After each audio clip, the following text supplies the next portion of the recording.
go. Hold on.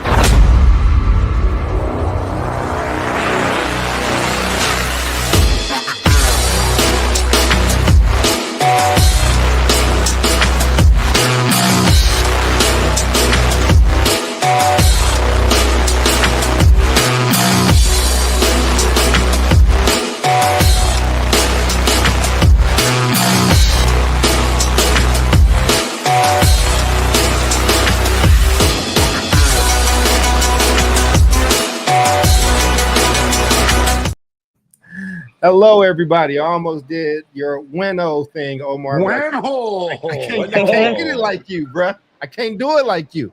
How's everybody doing today? Welcome to another episode of South Star Classroom. I am Charles Cole, and for my incredible crew that we got David, we got Jude, we got Omar.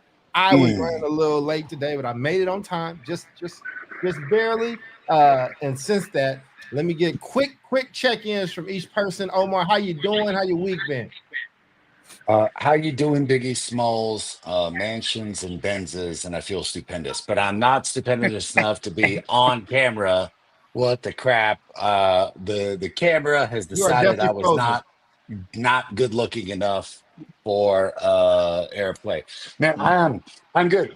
First week of school started last week for EPLA for the El Paso region. This week, my niece had her first day of high school yesterday. So we all going to dinner today to figure out how to go, what's up, what's happening. Yep. So things are good, man. I mean, EPLA started off real well. Yeah, we worked our asses off this summer to get some shit together, man. It's like it's the same shit every year. It's like, hey, here's a lot less money. Now figure out how to do more. So yeah, state of Texas, federal government, we don't know what kind of money's coming in, if any money's coming in. It's just, man, it's like, like Biggie talked about more money, more problems. It's like we got less money, more problems. But we're gonna figure it out, baby. We're gonna figure it out. How y'all doing? Man, that's what's up, man. Happy to hear that. Jude, how about you? How you doing over there? I'm okay. I the summer is flying by. My sons, they're eating double protein. One egg is $9,000. And so I'm just trying to stay employed so I can buy eggs for my children who decided that they want to do high protein diet and work out when eggs are $9,000. Man, you best take your ass to Costco and get them liquid egg whites, man. Somebody just told me that today. Now, me and my sister do talk about getting a farm and getting a rooster and naming it, getting some chickens. But I'm not there yet. I think my Jamaican mom will need to teach me how to catch the chickens. She said she used to catch chickens when she was a kid, and she's a little traumatized. So I don't have anybody to give us that professional development yet. But if that changes, I'll let you know. But other It's than great that, agility. It's great agility. My friend Sharif, David knows Sharif for A Black Hands. They have a full chicken coop, a full thing, and he can teach me. They have a bee. They have like they do their own bees, harvest bees, eggs, all that stuff. Yeah, just gotta watch out. I love that. That's so, man. Sherlock Holmes used to harvest bees. You said watch out for the coyotes. The coyotes try to eat the chickens. Absolutely. Yeah. Fox, coyotes. Everything tries to eat the chickens. Man, the poor thing can't even fly. My ass trying to find that chicken and fry it, baby. Oh my God. That's why you have to watch out for coyotes and foxes, because they can't fly. And Omar oh my God. And yet they're Roscoe. not an endangered species. That's a new episode. Chicken, the real endangered species. Nah, they ain't endangered. I don't know, man. I don't know if David has They're in danger. If David has any information on raising chickens. But how you doing, David? Never. We've all had neighbors that had that turkey though. I lived in Oakland before. I lived in East Oakland. I had one in Brooklyn. We had chickens we had chickens. I lived on 41st and Webster. Mm-hmm. And MacArthur BART was our BART station. Mm-hmm. And we had these chickens in our backyard. We had a big, like one of the big, like classic chickens. And then we had a smaller, like Japanese miniature one. Oh, wow. And what were their names? Sucky and I forget the other name. But But I would be coming home from work on the BART, and it's about a 2-block walk to get to my house. And halfway in between, the chickens would just be like on Telegraph Avenue. And we lived on Webster, which is a whole big city block away. And I'm like, it's time to go. In a busy part of town. It's not. It's busy over there. They're on 41st in like Telegraph, chilling. They come home every night, you know. Yeah. Nobody stole these chickens. Like, did they give you eggs? No. These chickens were they would not let you get close to them. They were like city chickens. Yeah. Okay. Oh, like they had a little aggression. Yeah. A little like DMX. Oakland chickens. Yeah. Gotcha. Well, how you doing, man? How you been, David? We're good. We are. We're starting school down here as well. You know, I talked about this last week. My son is doing band this year. And so he's in right now week 2 of band camp. They start 2 weeks early, like full blown 8 to 5, like very, very intense band practice. It's a lot of culture building, a lot of like behavioral expectations. It's a very I didn't know this much about it, but it's a very disciplined. It's not a sport, but activity, and it feels like a sport because he comes home every day and he's wiped out. So. He's learning how to play the drum, learning how to read music, which we were talking. I was like, this is very good for your brain, learning how to learn to read a new language, right? Of symbols. And so that's been happening. And then, a lot of good work has been happening on the professional front. A lot of my clients, the work that I'm doing with them is maturing. And we're moving from some of the projects are moving from like planning into implementation. A lot of the charter networks I'm working with, just really upping their game around like governance and things like that, moving to like the higher level skills. So that feels good. You know, things are moving along. Well, that's dope, man. I congratulations, especially in this climate. Dollars is tight, so it's a blessing that you got stuff moving forward. I would just say my check-in based off y'all's check-in. We robbing kids, man. Like, I get it. We need more instructional time, but like when I was a kid, school started in September. It started or after Labor Day. You was either a before Labor Day kid or after Labor Day kid. Now, people be in school for a month and a half before Labor Day. Now it's really wild to me. I feel like they're getting cheated, but it's fine. That's I'm on my business. My check-in leads to kind of what the topic of the show is tonight. I'm an avid reader. I've been in this Black Men's Book Club, a version of it since I was 20 years old. I'm 42 now. I've always been just a crazy avid reader. And I just read this book by Percival Everett. If you've seen American Fiction, he wrote the book that made that movie called I forget the name of it, but he wrote this other book called James. And James is a retelling of Huck Finn, but through Jim's perspective. And it's an incredible book. I finished it. We were only supposed to read part 1. I finished that book. Damn, man, I'm reading that book right now. It's some good ass reading. I finished it in 2 days. Funny as hell. And underneath the surface of that book, it's really about literacy. Spoiler alert, you learn this very early. James can read. And James is very well read. And there's all these theorists and philosophers that he's having these conversations about slavery with in his dreams. But anyway, and it just got me like, listen, y'all, and I'm gonna go into the question, but there's a little bit of passion that I have with this. In times of slavery, you could really do anything you wanted to a slave. You could to their mother, to the girls, to breaking up families, breeding people, like cutting off appendages, selling teeth, selling like things. But the one thing, if you did it, even if you were white, you would be lashed for, you would be flogged for it. And that's teaching an enslaved person how to read. Like, literacy was seen as such a tool, such a powerful thing. Frederick Douglass said, because if you can read, you're not fit to be a slave, right? And now we live in a time where I tell you 3 out of 10 of us can read or are reading on grade level or at or above grade level.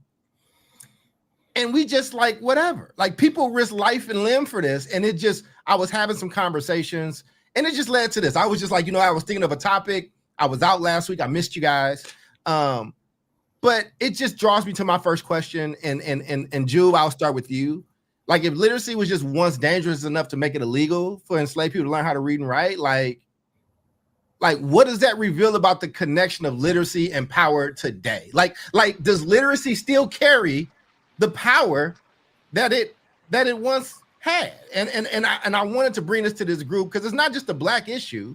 Like, I'm curious of what you guys think as well, especially knowing that you guys have like immigrants in your family or folks that may not know how to read English but are here, or whatever the case is, right? Or Jube, a large part of your family comes from a different country. They still read English, but am I tripping? Is literacy still even important?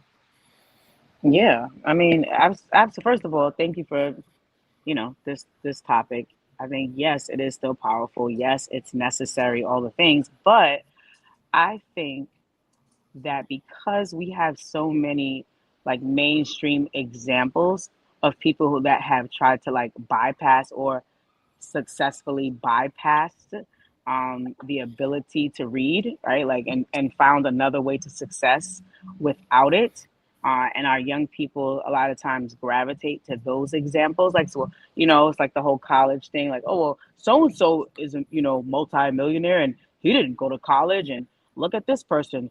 They didn't know how to read. They paid somebody to read them. And it's like, yeah, you can bypass it when you have enough money to pay someone to do the thing. But truthfully, you should know how to do the thing so you don't have to pay somebody to do the thing. You should know how to do the thing so in the event that doesn't work out, that you still know how to do the thing, and that is read. So I think that the message and the level of power is definitely just as strong as it was hundreds of years ago, right?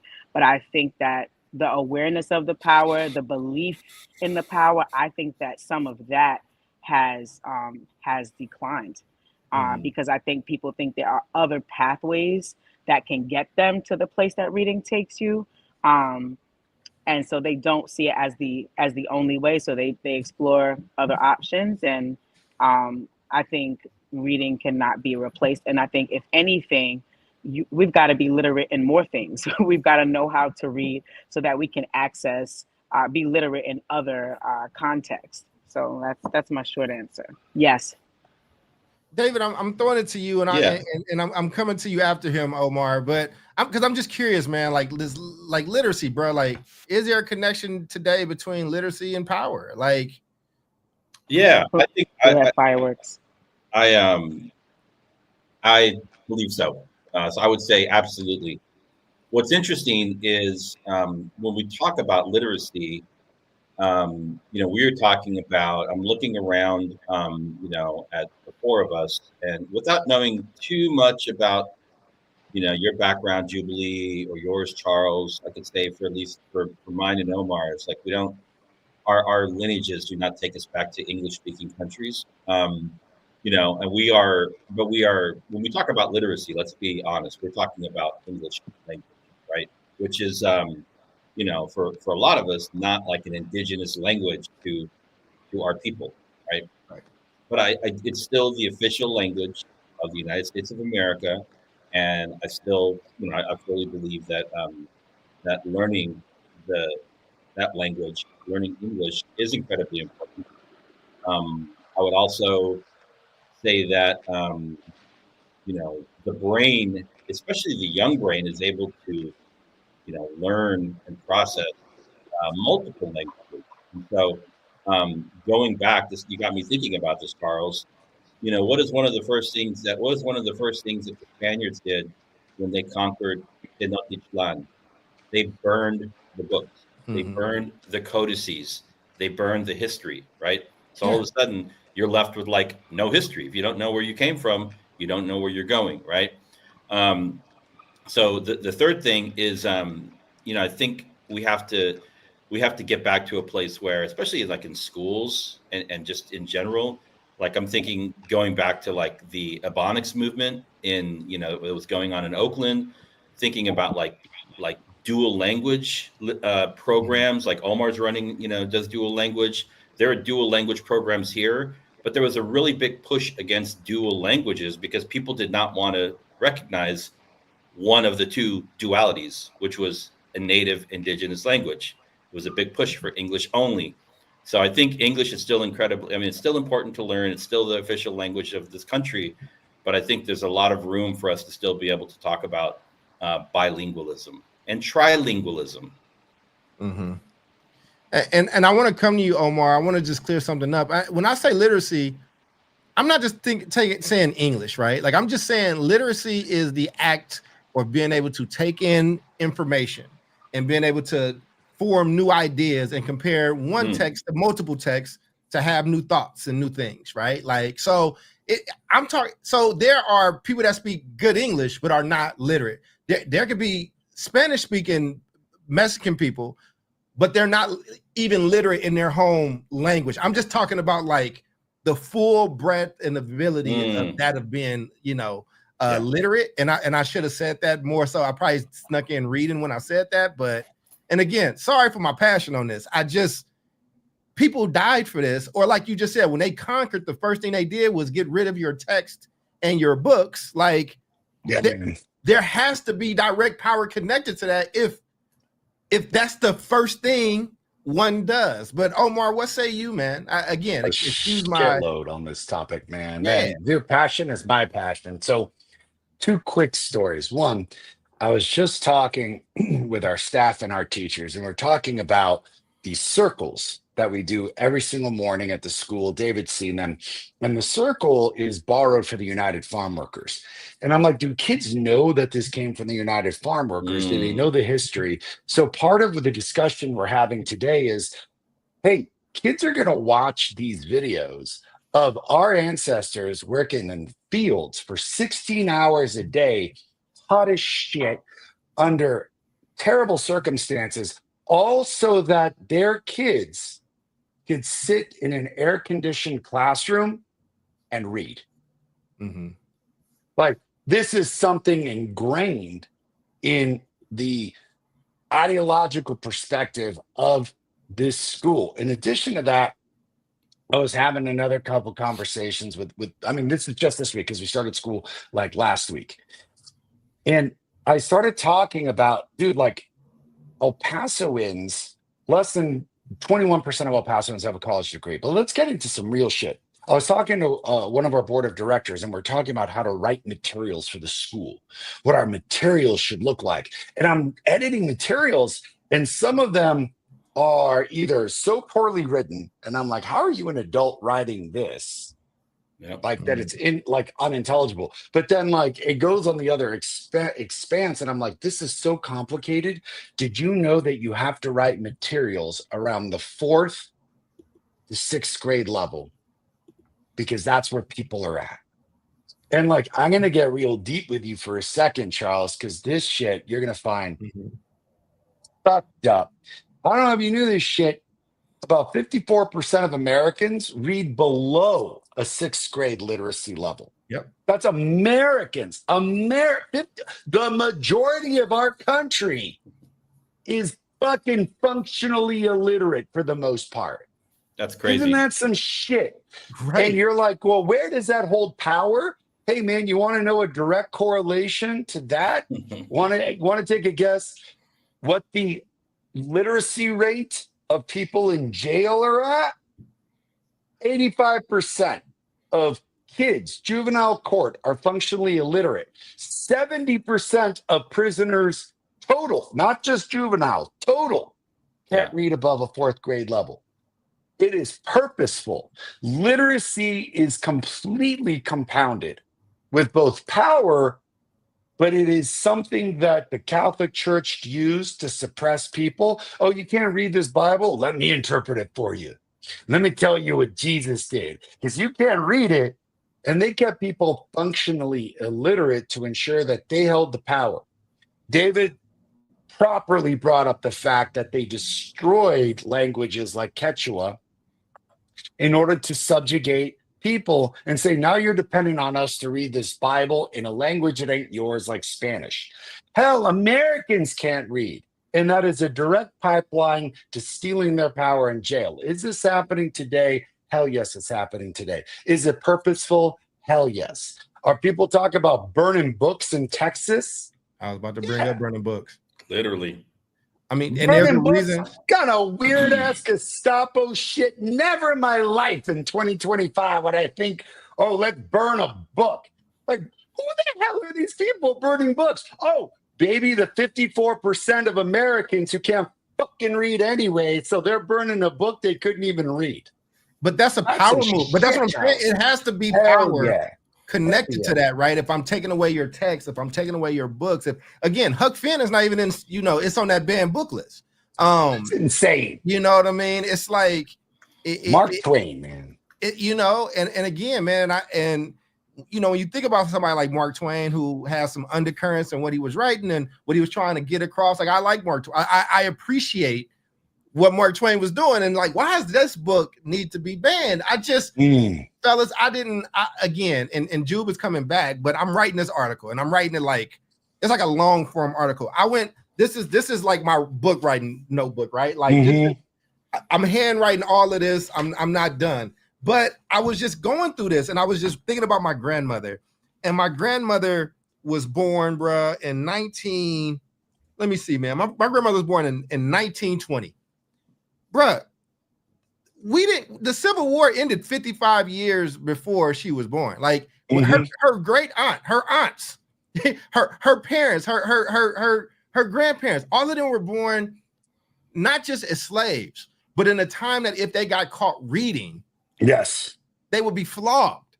And if somebody was helping them, they would be flogged. And I'm writing this book, and this is what connected me to these other questions, right? I mean, this article, and I'm thinking about my grandmother, and I'm just like, yo, and here's the actual definition of literacy. I put it in our group chat, but it's a good ass. Just so, don't just read the Webster's one, right? This is the definition from the National Assessment of Adult Literacy. Literacy is the ability to use printed and written information to function in society, to achieve one's goals, and develop one's knowledge and potential.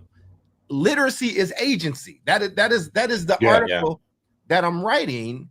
Bro, I ain't even I didn't do this on purpose. I'm coming back from somewhere. I have a Black Panther shirt on. You know what made the Black Panthers the Black Panthers?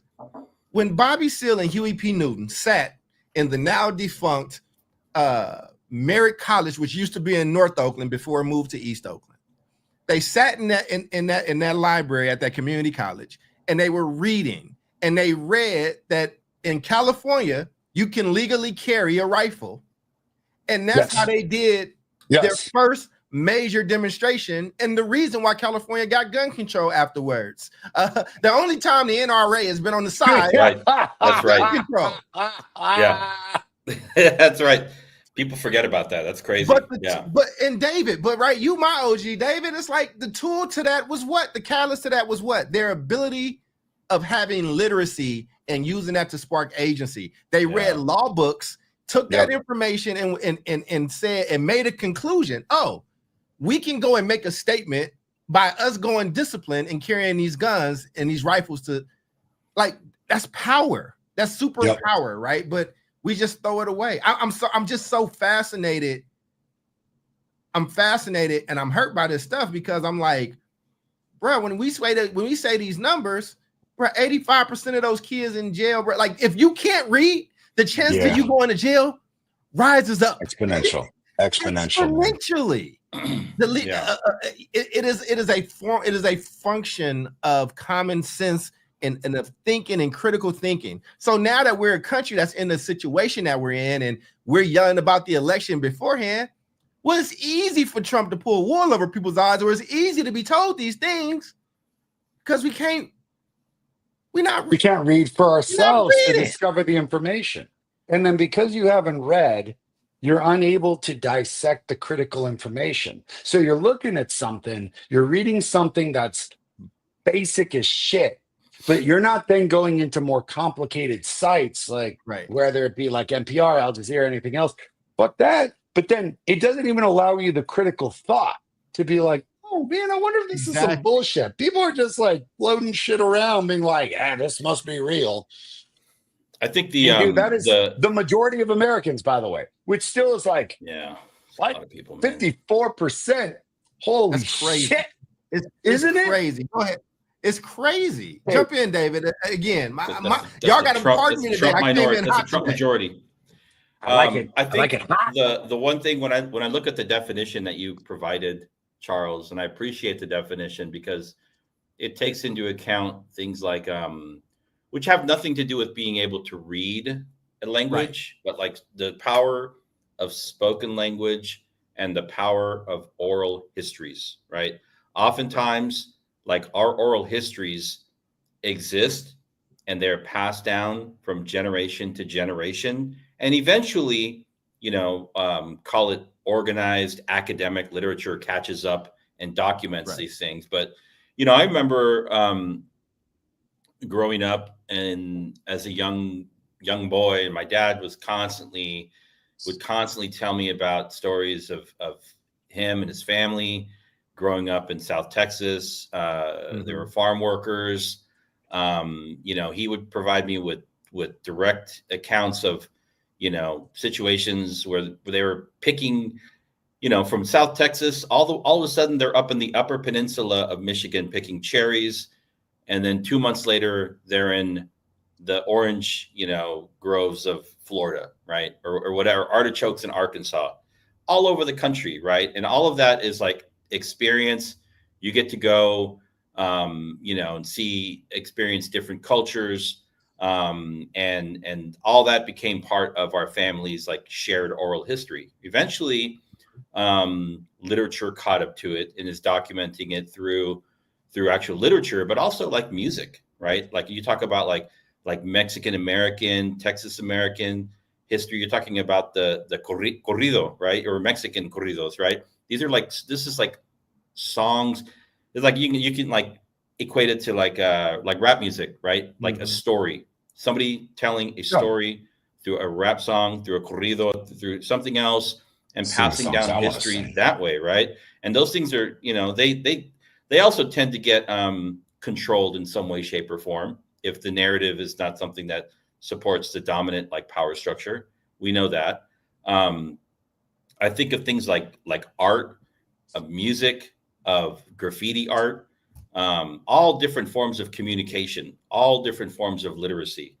So I think this is a very interesting topic. I'm a big like music person. So I don't know if you both remember the 1979 at Kaminsky Park in Chicago, the disco demolition night, right? This is 1979. There was a very popular Were you here? radio Did you come DJ. here? No, I was 9 years old, man. Oh, okay. I was like, you lived a life. No. But I remember this happening.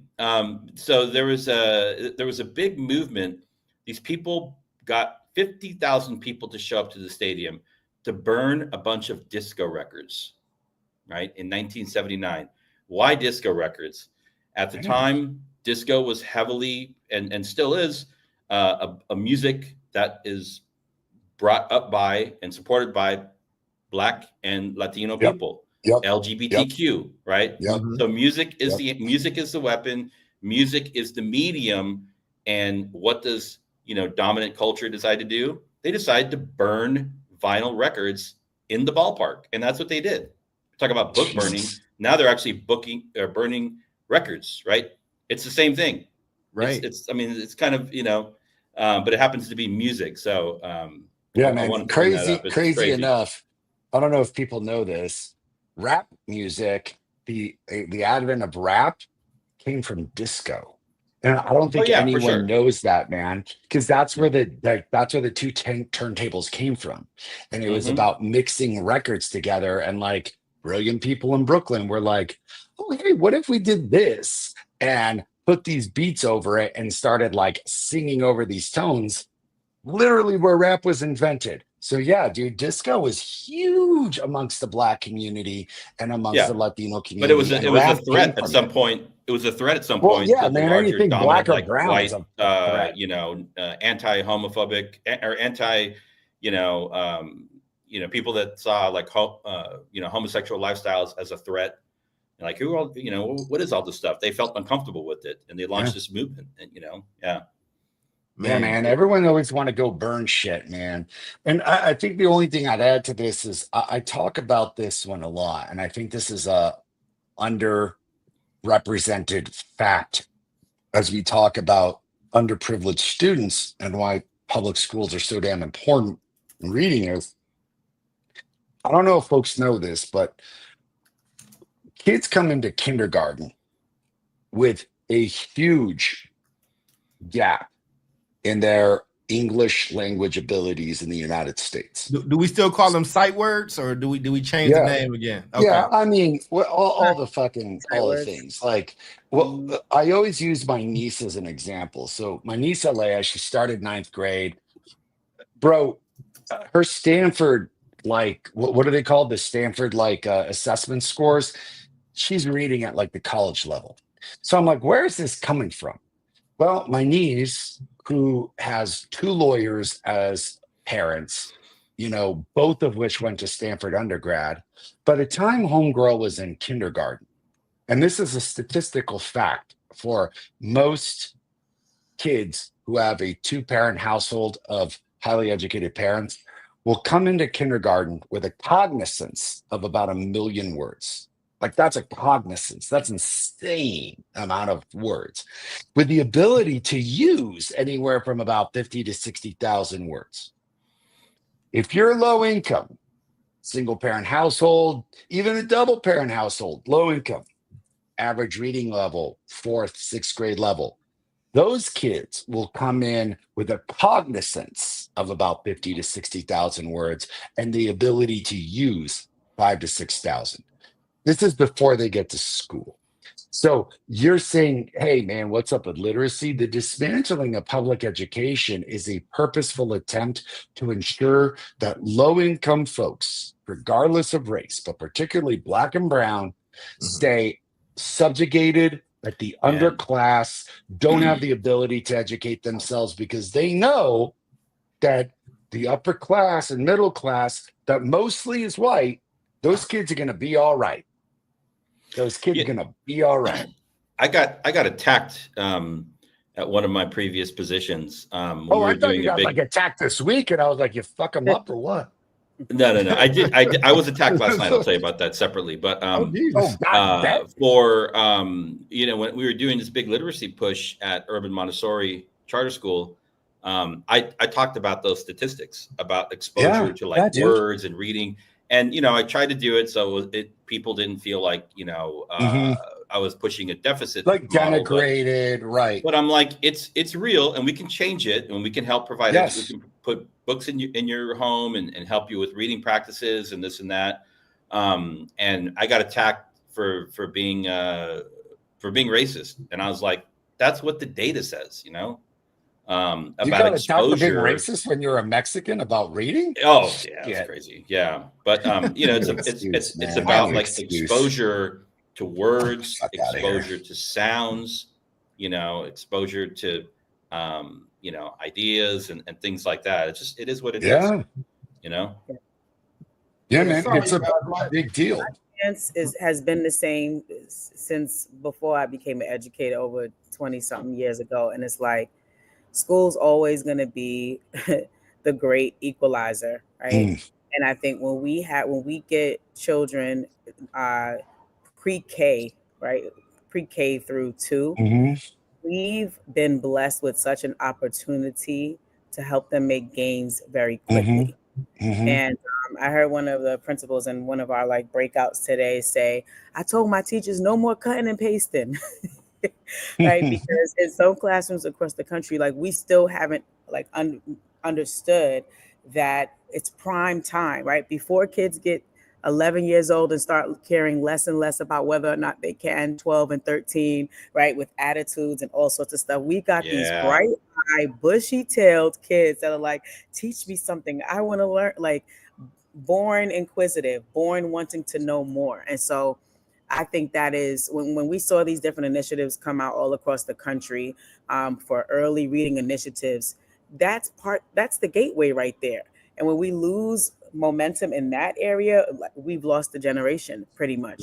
Because now you've spent, if you're not successful, just like the same thing with with math, right? If you lose the interest and now you've spent your time, or that video that Charles showed that time with the gentleman that was like, y'all want to know why we ain't thinking about college and this and that? Let's talk about K-8. So if you F it up and you don't get it right in those primary formative years, you freaking missed a whole window of time. Like, you've missed a generation, you know? So I think, and another thing I was thinking about today is like, some of the stuff that we were doing was right. But like this whole throughout the baby with the bathwater thing, it's annoying because then we're like, oh shit, that actually wasn't right. Like, for us to get rid of that. And then 20 years later, we come back like, we really should have still kept phonological awareness as a part of the curriculum. And like, duh. So I think it's time for us to stop like experimenting. I believe in research and all of that, but we already had data that said this is how you teach reading, and then we got away from it, and now we have still on NAEP a bunch of Black and brown children that are not reading, you know, on or above grade level, still children that are struggling, right? And we know school is the great equalizer. It matters if you have money, but not if you have a good teacher. Like, I didn't have an encyclopedia kid when I was a kid, right? My mother was a single mom for a period of time working, but we had access to teachers who taught us how to read, and we had access to books. We didn't have a lot of money, but we had access to books and we had instruction, you know? So that's never going to change. Yeah, I want to, thank y'all for just going on that journey with me, because there's an arc to this. And I think even in this arc, I'm gonna read a passage from, it's still unwritten. I had to get up because my highlighter went out so I could highlight the certain parts that I wanted to read to you guys to go into the second question. But again, if you are literate in any language, like I'm just saying in any language. So if I'm literate in English and I'm somewhere in Spain, I can, for the most part, I can get it translated, still kind of interact, still move around, still be a critical thinker and things like that, right? And what you just said, Jubilee, we got kind of into the nuts and bolts of why people aren't reading better or why literacy. I'm with you, and I agree. That's a whole other show. I'm talking about, we see these numbers and we not incensed. Like we're not like, the urgency of the common man or woman is not happening. It's not coming up, right? Like, I'm not talking about a Chinese immigrant who was very, very smart in China and came here and don't know English. I still consider that person literate, right? If they can read that text, they can get things translated. But here's the thing, because I'm connecting literacy to agency and to power. I'm really trying to have this thing. So I focus on my grandmother a lot.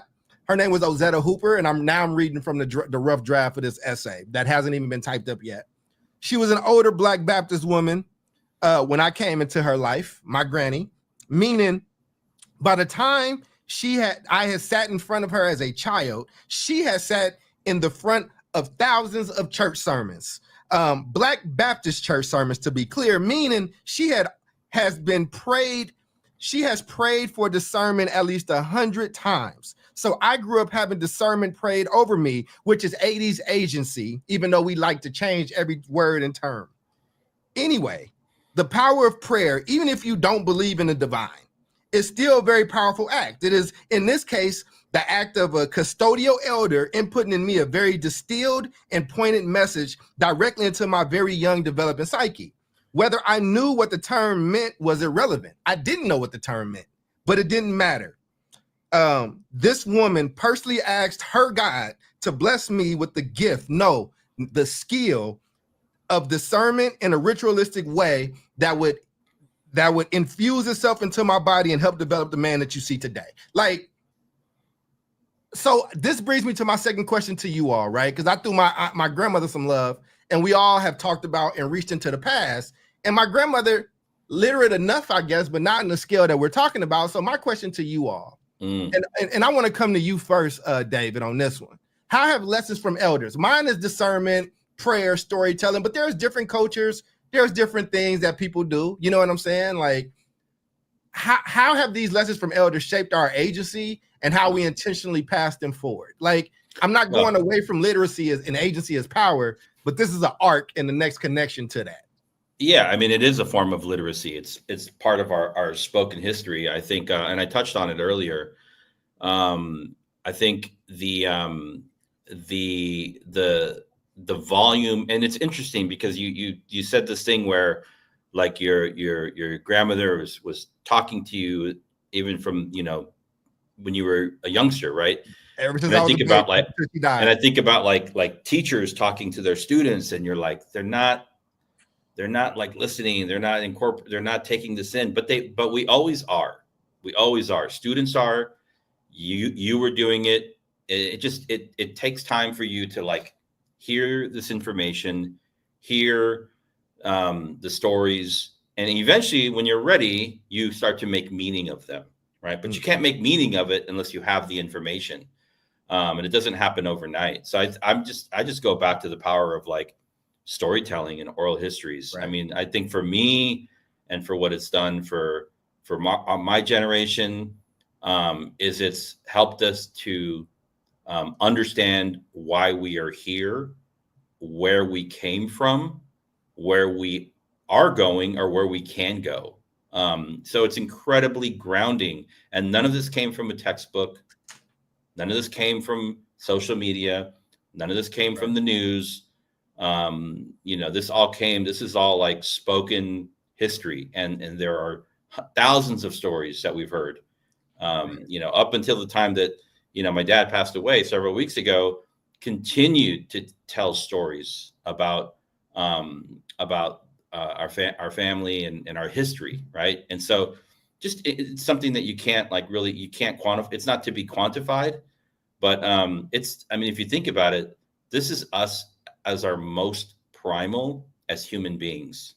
Mm-hmm. Before we had books, before we had any of this stuff, you know, storytelling, visual storytelling was how we passed information from generation to generation as humans were literally developing. And we are still doing it. And I feel like when we lose that, then we've not just lost our ability to understand our own history, but we've actually lost a good part of what it means to be a human being. Mm-hmm. So, man, I appreciate that, and I appreciate you sharing that piece with your dad. I don't know if you've heard the Clipse new album. You should listen to it. I'll drop it in our group chat. Listen to the first track. It's them. They're brothers. They recently both lost both of their parents within a few months of each other, and it's one of the most beautiful songs I've ever heard. And I will make sure I send it to you. I know you're a hip hop head. Omar, I'm coming to you, Jube. You're on deck. Like, you know, we heard where David was coming from, what he was reflecting on. And you've done this a little bit too with us, Omar, without us asking, right? Like, but how have the lessons from your elders, who may not have had everything to give you, but they gave you what they could, like, how have those lessons shaped your agency, and how can we intentionally pass them forward? And, you know, in this context, we're talking about this lost literacy, we're talking about this lost critical thinking. How did they help build this incredible man that's in front of us on this show right now? Oh man, I appreciate that. I mean, I think it starts with my mom. And you know, I come home fourth grade in Texas is some Texas history, which is like, man, it's some bullshit. Like that whole course is just fucking propaganda. And I taught it in the 7th grade. So I was like deeply marred in this propaganda. And my mom's like, wait a minute. What? You're learning what? And she whips out, we were lucky enough to have encyclopedias, both in English and in Spanish. And she whips out the Mexican encyclopedia and looks at like the Alamo, which is like a sliver about that big. Wow. Which is basically like, we abandoned this fort and they decided to come and use it to their advantage, and then they are traitors, so they shot us and we slaughtered the shit out of them. And my God wouldn't say they used the word slaughter. They were like, they're traitors. They shot us. We fought back, and there goes that. Whereas that in Texas history is like a whole chapter of a textbook, the Alamo, like one chapter of like a whole unit on the Texas Revolution. And my mom's like, now read about the Texas Revolution in this. And then that led to stories about the Mexican Revolution that my grandma would talk about, and like Pancho Villa and Emilio Zapata, which, like, interestingly enough, my family was on both sides of that revolution. my aunt who thought that like the rich patriarchy should go down, dressed up like a dude to fight in Pancho Villa's army. Wow. They were called Adelitas. She may have been La Adelita herself, which is a famous folk story in Mexican history, fighting against their own family because my family had owned a silver mine and a copper mine in donde se llama Sonora, Mexico. Like these are crazy stories of like, oh shit, we were involved with the revolution. Oh shit, like so Texas came and stole our shit. And that started critically thinking and revamping my ability to grow up and be like, so if I read something, maybe I should understand what the motivations are behind that text. Dude, that led into like Howard Zinn and me teaching Howard Zinn to my 7th graders who are like kids who didn't like history, didn't want to read, now soaking it up and reading and being like critical thinkers themselves and be like, what the shit? We've been lied to this whole time? Like, I don't know about lied, but you've been told some sort of story. And here's a different part of that story. And then I took that old encyclopedia and printed it, both the exact words and then a translation. So I'm like, look, you don't believe my translation?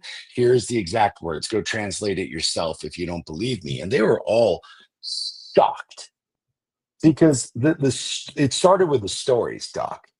Mm-hmm. And then that led into the literacy. But it's very purposeful that Cortés and his group started to destroy the like Aztec codices, because those weren't just Aztec codices. That's like Mayan and Tolmec and Olmec, like that goes way back. And when you destroy those stories and you destroy a culture, much like history books do, they get to rewrite it in whatever fashion you want. And there's no better example of that than a Texas history textbook. Yeah. Read that shit. That shit is some fucking racist ass propagandist bullshit, making these liars, traitors, like I'm talking like scoundrels, dude, like William Barrett Travis, who like left his wife indebted with tens of thousands of dollars and fled and left her with 2 kids and mountains of debt, is some celebrated hero. And I'm like, why, dude? Because he came to Texas to run away from debt, commandeered a building, and shot at people who were literally his countrymen. That's the rewriting. So I'm big on this folklore stuff because they are purposely trying to burn, get rid of, and destroy those stories so that they can make the stories in their own image and much to their advantage. And dude, that's how you get people acculturated versus critically thinking. And I ain't for acculturation of any kind. I mean, I appreciate that, man. And as I come to you, Jube, I put the definition of literacy back up there, and I'm gonna come to you because I want you. I'm gonna put the question back up for you. Sorry, just around, you talk about your mother, your grandmother, and things like that. So while you gather your thoughts, I'm just gonna transition. I'm just gonna use this example from David real quick. I mean, if we're looking at the definition of literacy is the ability to use printed and written information to function in society, achieve one's goals, and to develop one's knowledge. And, a few years ago, David and I were looking at this A through G thing, and we just took that information, organized it, put it someplace, and then I would eventually, in my company, go and tour and talk to over 1,500 students, and now they became literate in A through G. Like it changed. You know what I'm saying? Like, it's not just being able to read words, it's being able to get information and use it to some kind of end. I just wanted to give other examples, right? Because even if somebody can't read, they're using what they got to give you what they can. And so I just wanted to take that opportunity to throw David some love, because there were 1,500 kids, and most of those kids, after we taught them that, looked at that they principal or looked at their teacher and said, why didn't you tell me that? Why didn't you tell me that we might be boasting 90% graduation, but really only 50% of us are college eligible? Like, that's what literacy as agency, as power, all these are interchangeable terms. Yeah, man. That's what that means. Jube, tell us about, how did your lessons from your elders, like determine whatever, how has that shaped your agency, and how do we intentionally pass them forward? You talk about your sons a lot. So The floor is yours. It's funny. I just had a conversation. We do weekly family meetings. So yesterday we had our family meeting, and we just kind of were touching base. I asked them, like, what was a challenge and what was a win, and kind of went around the table. And I reiterated my stance around the importance of school. I was like, I know mommy says school schmool. Sometimes I do, because I think sometimes schools be bugging, like, children are human and you're doing a little bit too much, right? But I was like, I know I say school schmool, but if this is important for you, right? Sid, you're going into your junior year, and you know what that means. He's like, yeah, college. I'm like, yeah, this is the year. He's taking all AP classes. Zach is going to start high school. So just reiterating, right? But that is me sort of carrying on the legacy of what we did when I was a kid, right? And we used to always come and sit around the table and have our family dinner, family meetings, right? And that's where the stories were told. That's where we got to shout each other out and celebrate one another and have real conversations. And so I think that's one piece, right? Like the legacy that is it shows up in my education and how I am training up my sons to continue to value education, value literacy, right? Value the ability to think critically and all the things. Even though when I was a kid, right, my mom went to school to get her first degree when she was 37, right? She had to get a GED. My grandmother, I didn't get to hear a lot of stories from her, like verbally per se, about her own educational experience, right? But I know she had some schooling, but I knew that she valued education, right? And on both sides, my paternal and maternal sides, that was clear. It didn't really matter how far they went, right? They were putting all of their bets on us that we would go far, and that they were going to train us and teach us about the importance and the value of education and being able to read, whether it was the Bible, the books from school, right? And so my grandmother, she would have us read the scriptures, from the Bible, and then she will also have us doing our multiplication tables, and that's the running joke: 3, 2, 6, 3, 4 is 12, 3, 5. And she just have us going on and on. It's like John 3:16, but God so loves the world, and it was just like a that he gave his only begotten son, that whosoever believes not perish but have everlasting life. Kids, y'all. I'm sorry, my bad. It was needed to us. But be able to say scripture in your times tables with automaticity, like that was the goal. Woo! That was the goal. So I would say, the storytelling piece was more through actions, this whole like discernment and prayer. I think how that shaped my agency is just around knowing that there's solutions out there, right? Prayer was a means to an end. It was to soothe the soul and to soothe the heart, but it also was to seek out a pathway for a solution to a problem, right? And that's not necessarily something that my grandmother verbalized per se, but she was known as the church mother. She was a prayer warrior, and she passed that down to us. Hey, you in a bind? You need a solution? God could do it, right? And so I carried that framework in every in every space that I've been, right? Like maybe you're not God, right? But maybe you are the person I need to be speaking to help me navigate and solve whatever this issue is. So I think the storytelling helped with shaping my own identity, helping me to understand that there are solutions to problems. The importance of faith and prayer and being kind, and also what to care about.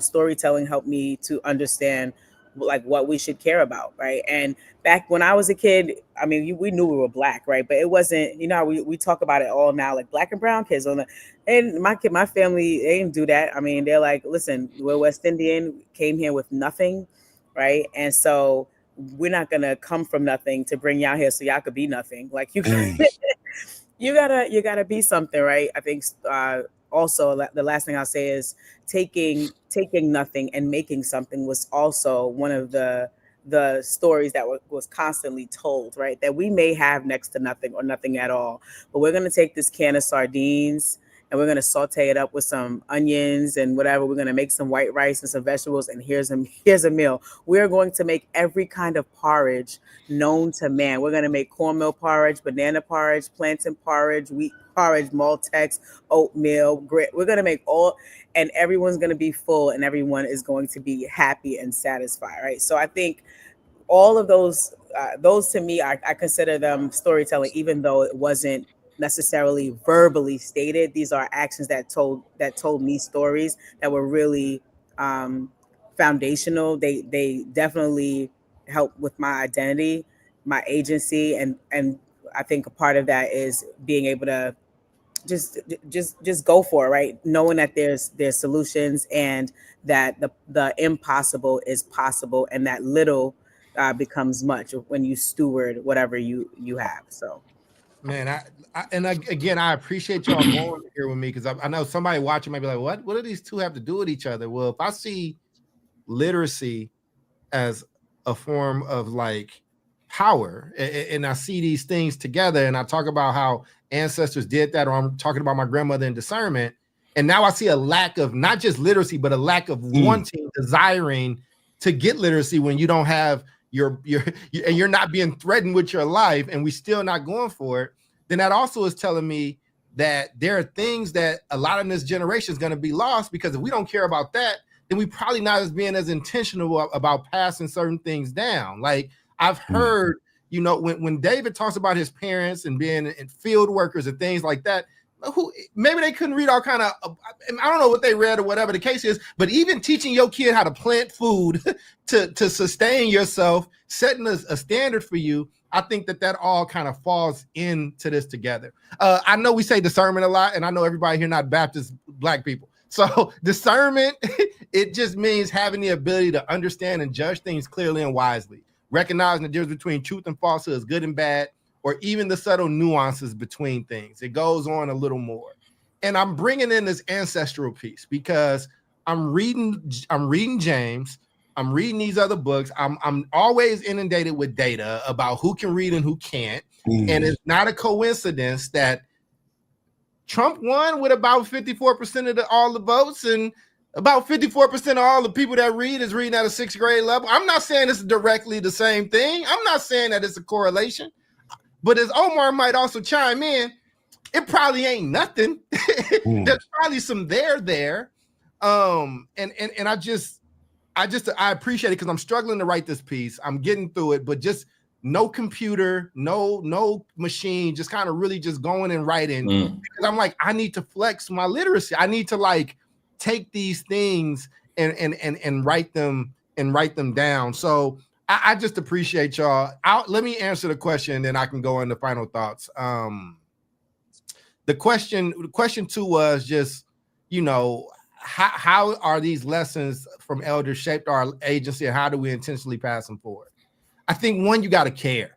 I think one, you have to not be beat into submission. Again, people, like risk life and limb to learn how to read, and now we're proud. People are proud that they can't read.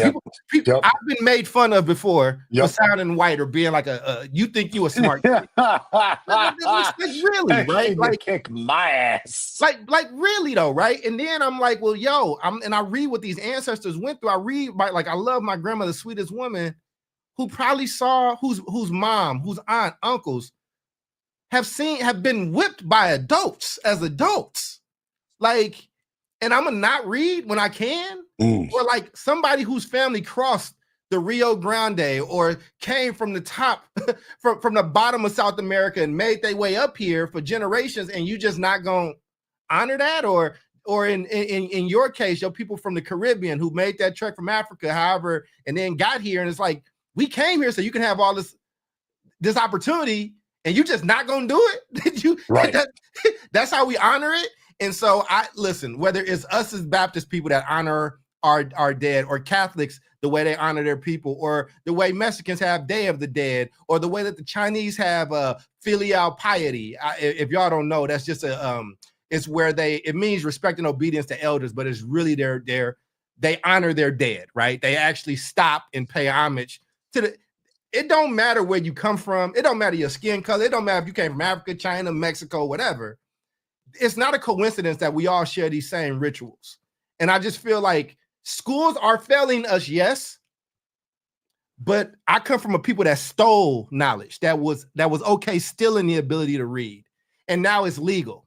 And we don't want to have nothing to do with it. So I didn't mean to be over with it. I appreciate y'all indulging me on this scatterbrain joint. That's what happened when I run into the door and just do the show. But I do want to go on the final thoughts. I want to go in there and I want to start with Jubilee and we'll end with you, David. Ju, why don't you kick us off? You're on deck. Oh, sure. I mean, look, reading is power, knowledge is power, literacy is power. We need the things we've always needed. The things. Hey, Miss Hanson. Hold on, let me flirt with your mom real quick. Hey, Miss Georgia Hanson, how you doing? we you know, your daughter does get on our nerves a little bit, but you are incredible. Hi, mommy. Continue, please. But yeah, we need the things, and then we need everyone to support with the development of all these things. Like it always took a village. It still takes a village, right? We need families at home doing the bit they can. I used to tell my parents all the time, this really has nothing to do with money. It has to do with attention and effort and understanding, right? Like the best gift that we can give a parent is understanding. Like this is where your child should be. This is where your child is. Here are some things you can do to help your child fill this gap, right? If you just work on that little thing every day at home, you can help Johnny read. At school, everybody cares. Do your lesson plans, study, model, think aloud, have your small group, right? We need everybody, right? And the movie that always comes to mind when I think about this literacy piece is Akeelah and the Bee. Like, it always stands out in my mind because the young lady excelled because she had everybody on board. She had the village on board, right, to help her be agentic, right? She had the mailman, she had teachers, she had people in her community, her neighbors, she had the coach, right? And yes, there were naysayers, and yes, there were people that are like, this girl, please, girl, you don't need to be, when you a girl, you Black, you got all these strikes against you, girl, please, right? But the village held up the importance and the power. They knew there was power in there, so they helped her, and then she became the champion, you know? And that is what I think every child deserves. We can't let it die. It doesn't matter how many other bypasses they create. Reading's always going to be powerful, and so is storytelling and passing down the legacy of reading and the power therein. Final thoughts. And we got another ransom in the thing. You know, I just that's my daddy. Oh Lord, you know these two little West Indian people. They be we got both parents in this joint. Oh, daddy. Do you see this? Hey, don't give her all the credit. Yeah. Represent for the dads. Go ahead. There you go. David said, yeah, dad's gonna be getting, we don't get no love out here. Daddy and mommy, they told a lot of stories. Daddy told way more stories. He's a storyteller. So he might need to be on this show one day so he can tell y'all some stories too. I love it. Omar, final thoughts from you, brother. Man, I will keep it hot because you brought the heat, and I'm gonna bring even more heat. For all those, like, and I talk about it a lot, these like constitutional experts who are driving these big ass pickup trucks in the state of Texas, who are like, they got their like Second Amendment fucking badges on the back of their car, and they're talking about like freedom and the Bill of Rights. Like, my favorite shit, much like, you know, man on the street, woman on the street, is I ask those people like, hey man, name me all of them Supreme Court justices. All 9. Oh, hey, give me the 9th Amendment. Forget about just like anything else. Just give me the 9th Amendment. Give me the 7th. Give me 3 through 10. You're going to sit here talking about the Bill of Rights and amendments when I guarantee you can't even fucking read them. That language is not easy, by the way. The language of our founding fathers was not easy. So do I blame them? Fuck yeah. Don't go out there and be a hypocrite and be like, I'm all for freedom. You can't even tell me the 3rd Amendment and shouldn't the 4th Amendment. Like, shut the fuck up, because you're part of the problem. And they are. The illiteracy of this country is something that I think is devastatingly purposeful. You keep people ignorant, you can convince them of anything they want because they can't read the difference. Right. Even these cats who are throwing this Second Amendment bullshit on their pickup trucks, guarantee you didn't read them Bill of Rights. And if they did, I don't even know if they understood them or if they could recite them. And those are those folks. Imagine those of us who are purposely kept illiterate so that we could be ignorant, so that we could be subjugated. You're right, Doc. Literacy is absolute power. I think it's an absolute thing that this country is doing.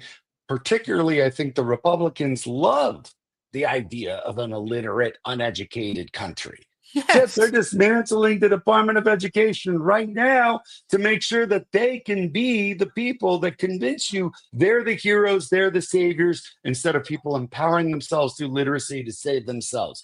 So I'm with you, man. It's not only purposeful, it's happening today. And just for my grandmother, RIP, that you said they lack the ability to be able to tell the difference between good and bad or clear and wise. What would that? They lack what, Omar? Come on, we got to get somebody not black to say discernment. They lack discernment. Damn it! Wow, I've been listening and shit, man. They like discernment. I listened to that shit. I was like, oh, discernment. That's a good ass word. Omar, I mean, David, I'm coming to you now, but I am 42 and I had to reckon with my grandmother prayed every day for that I would have discernment. She was basically saying, I'm praying that you are not a dumbass. Just Lord, don't let him be a dumbass. Yes. Just Lord, just that help you don't the boy. get got, that you don't get hoodwinked, My bamboozled. Mexican home would say, "Don't be a pendejo." I don't know. It translates. Can you imagine your grandma praying that over you every day, David? I'm just David. The final. Oh, they did. They didn't use that term, but they didn't use discernment. But yeah, tonto, pendejo. Anyways, yeah. It all connects. It just got a different accent on it. That's what I'm saying. It all is the same thing. It's pretty much, yeah. So I mean, I think I want to go back to the storytelling aspect as we close out here, because I'm not going to lean into the technical pieces of literacy. I think that's all incredibly important, but I want to give another shout out to the power of storytelling and oral history. It was very interesting. One of my mother's sisters, my aunt, who's still alive, was listening to our show a while back. I got to get reconnected to my Facebook so they can watch. But the last time I saw her, she says, "Hey, I really like your podcast." I was like, "Oh, you're listening?" She says, "Yeah, you talk about a lot of political stuff, and it's interesting that you have, you have Latinos and two African American, hosts." And she, to some random family party, sat me down for an hour and told me about experience that she had as a very young, aspirational Brown Beret. She was in the Brown Berets, which was the Chicano Mexican American version of the Black Panthers. Oh. And she told me the story of my shirt. That's all. That's not just one, but 2 trips that she had taken to California to do organizing work with the Brown Berets in the late 1960s, early 1970s, where she met Huey Newton and Angela Davis in organizing meetings. And I was like, cool, I always saw you as my aunt, my tia, and now you're telling me that you were part of this movement and cultural, political activism intersectionality. Blew my mind. Right. Mm-hmm. And so I think, again, it's just the power of oral history. And I think what that does for us is that it grounds us as a people. And it also helps us to recognize that as we're talking about the struggle, we're always looking at opportunities to work together in the future, but also recognizing that we have worked together in the past. Right. And so I'll end it there. Man, I know I'm not as buttoned up as I normally am as how I execute these, but I'm writing this thing and I'm just letting that spirit take over and just really trying to honor this lady, man, that I only knew till I was 9, but still the most impactful person in my life ever, and who couldn't give me very fancy things. And I think as we talk about this, listen, we can and Jube, I appreciate where you're going, the technical pieces of literacy, and I'm with it. We with it. I am down for getting at the system and these schools for sucking and being terrible. But right now, I'm talking to communities. I'm talking to people. I'm talking to about David's Tia. I'm talking about Omar's people and the stories that he heard about that, and having to reconcile that he had family members on both sides of one of America's most important conflicts. I'm talking about Jubilee's, both her parents popping in here and being here, right? Like, I'm talking about, and excuse my language on this one, Mama Jubilee, because I know your mama's in here. I'm trying not to curse, but I'm grown. Sorry, I say this with love. I'm sure she won't mind. But fuck that, man.